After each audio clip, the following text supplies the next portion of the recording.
Hi, this is Vince Curie. I'm giving a little demo on something that I learned today on my Singer Professional 5 serger. Uh, I like using the 3-thread cover stitch. Um, this is basically a 3-thread cover stitch. Let me put some more light on here. Alright, that's a 3-thread cover stitch, and I'm using a sort of a gold color. Let me see if I can get closer. Sort of a gold color, and I'm using a white denim, and I made a seam, like a hem, sort of a hem, like if this was something that I was making a hem with.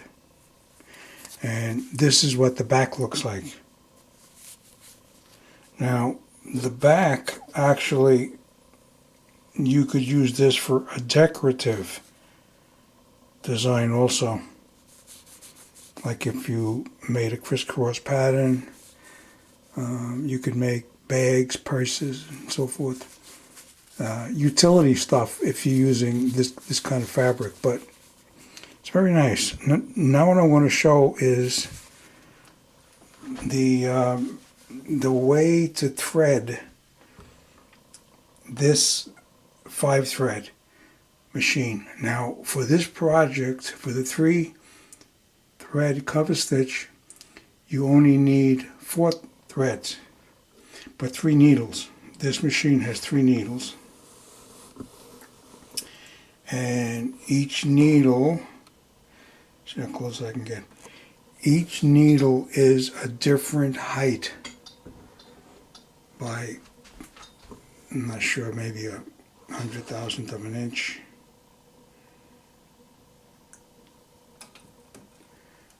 See how close I can get. Alright, but each needle is a different height, and initially you thread the machine, the right needle gets threaded first. With this spool, it comes down here, goes across, comes up in here, and there's a numbering system. And the second one then would come down here, goes across, up and over, and each has a groove where the thread would lay, like fingers. And as you pull the thread through each needle from the back, you pull the threads towards the back. Now, this one here, what they call the brown, they call that the brown one. In order to thread that one for this particular stitch. Now, also in the book, which I'm going to show you now, I got my book down here.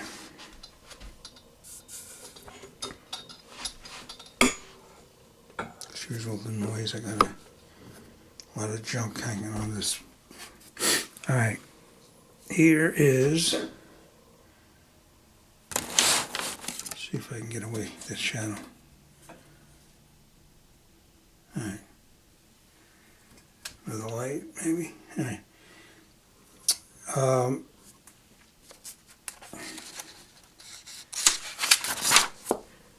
Alright, this is the important schedule over here when you look at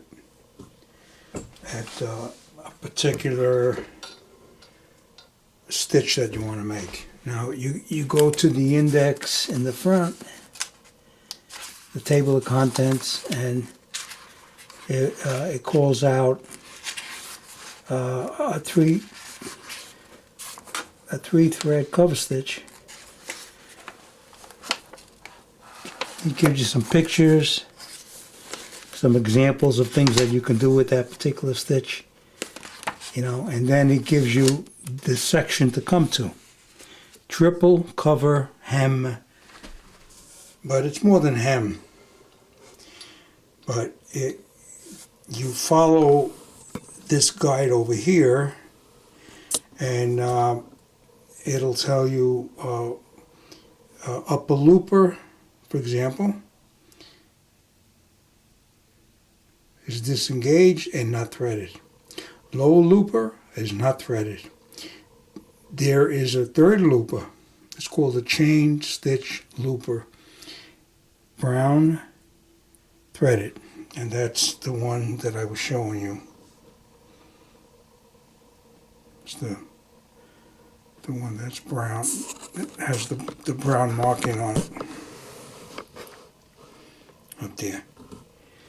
Okay, now here's what I found out. For this particular stitch, what they call out, a lot of the stuff I'm going to be pointing to now. Alright. The setup calls for the cover stitch arrangement over here.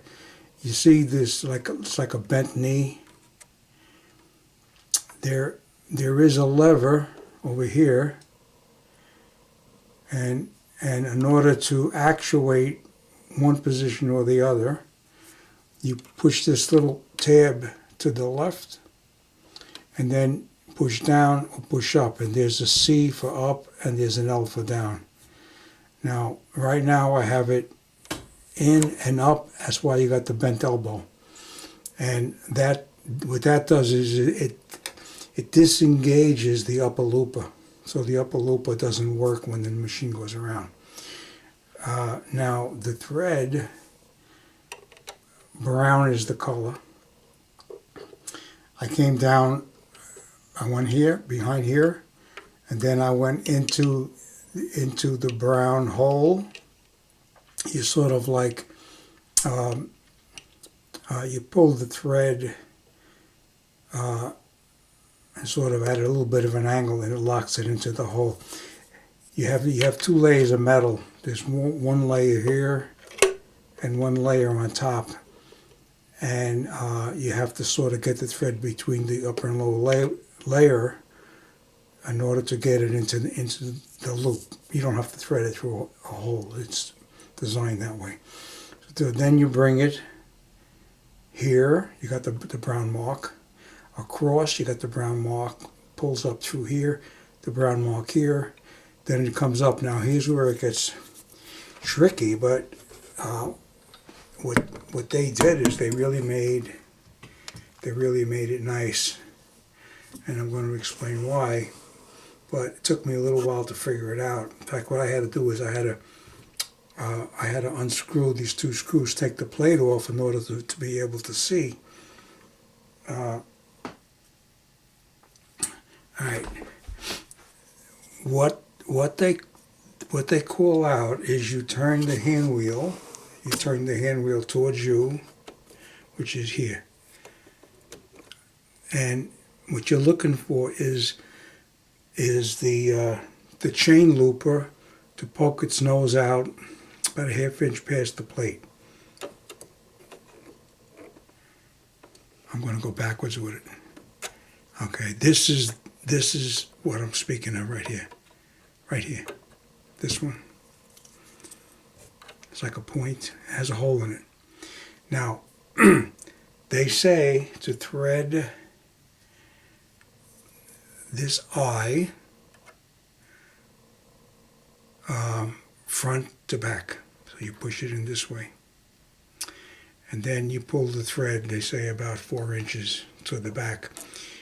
Now, the next thing, there is a V-notch, and I'm going to see if I can get a little more light on that thing. See if I can get closer to it.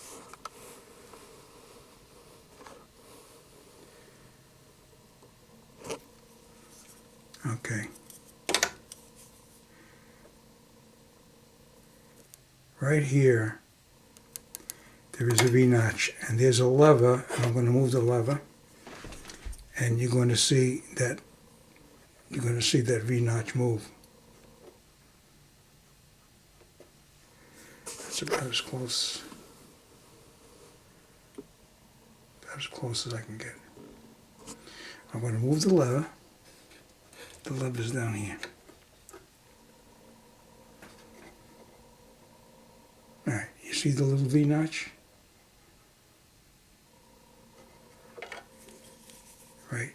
Right here. Okay, and the thread lays in that. Now you're supposed to be holding the thread with the left hand. Now, when the thread goes through this hole initially, and you're holding 5 inches out the back, I'm thinking that 5 inches that I'm holding, somehow I got to lay it into the V-notch and hold it while I bring this lever up. Now, actually what they meant was that the thread on this side, you see this thread? On this side gets hooked into the V-notch. In other words, you pull it down, you have to use the tweezer, you get it into the V-notch, and then when it's in the V-notch, you pull this lever up all the way, and the V-notch goes to the back, holding the thread. And what it actually does, don't know if I could do this here. What it actually does is it brings the thread back,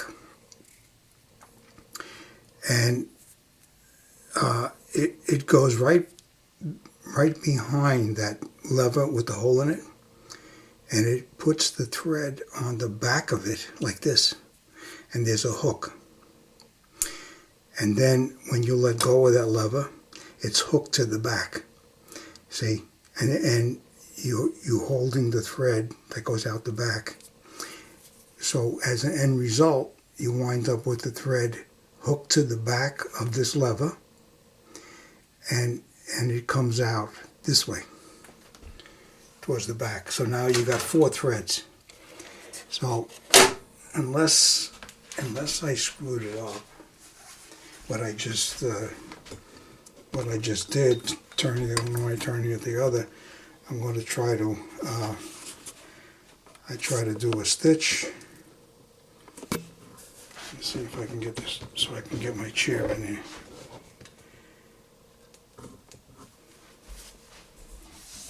So I set it up and I just did this one stitch. So what I'm going to do now is I want to see if I could just run it the other way. You know, do a stitch, you know, fold it over. See, I could use this maybe. There's a whole bunch of stuff on here. All right, maybe if I fold this, see, if I was going to make a hem. Now, a lot of times when you're making a hem, you could use that little, it's sort of like a glue. We could pin it, of course, but you could put that little glue. There is this stuff called KK2000. It's made by Sulky, and it's environmentally safe. You could just spritz it a little bit, you know, and just put the hem where you want. And you could even run an iron over it if you wanted to be very careful. All right. Now, hopefully I got. And you bring about, say, an inch past the last needle, and just say I'm gonna bring this up to the number 3, and the fabric has to be under the needles to get this thing going. Under the needles, and you bring your foot down. I just hope I don't mess this up, because I've been going back and forth. I just hope. If it does, it does. That's all. You know, this is just play stuff. All right, I'm going to try to guide this now. I get my needle and thread and everything.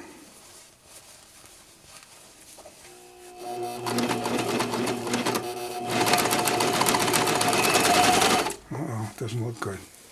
I bet you I got a ball of something or other underneath there. That's because I was going back and forth with it. Sure, it came off over there. One of the things came off. I'm not going to get. I could be caught in below. I basically wanted to show this. They say you go backwards a lot of times and it'll free up, but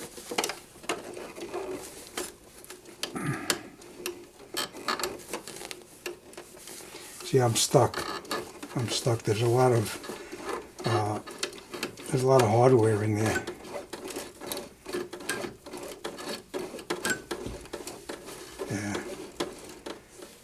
Yeah, I got one of the threads. Yeah, one of the threads looks like it broke. Yeah, so yeah, I could put that in, but I'm not going to bother. See what happened there? I made a ball. But anyway, that what I was showing you. Once you get everything lined up, the thread's nice pulled towards the back, and you don't jerk around with the handrail over there. This is basically what you could get if that was a hem. Of course, the bottom, if you wanted to, that last thread you could make a different color. Just like on this one here, I tried 3 different colors, previous setup. 3 different colors for, well, continuity also. Here's where I went with the 3. Now, the back, I was still using the 5th spool all the way on the right. I was using red. This is why you got the red over here in the back. See? And there's other configurations of this also. There's one where you get a stitch like this, and then you get a separate lock stitch. That's when you're using 5 threads. It'll shoot another thread below this. So that's the demo. What I wanted to show is a beautiful machine. They're about original when they first come out. They're maybe $900, and they come down to about, you get them for between 6 and 7. It comes with a CD, and you make this whole book. I made this whole book on the CD right here. So, and I printed it out on both sides. It's really a nice book. See? I did it on both sides. Right? And like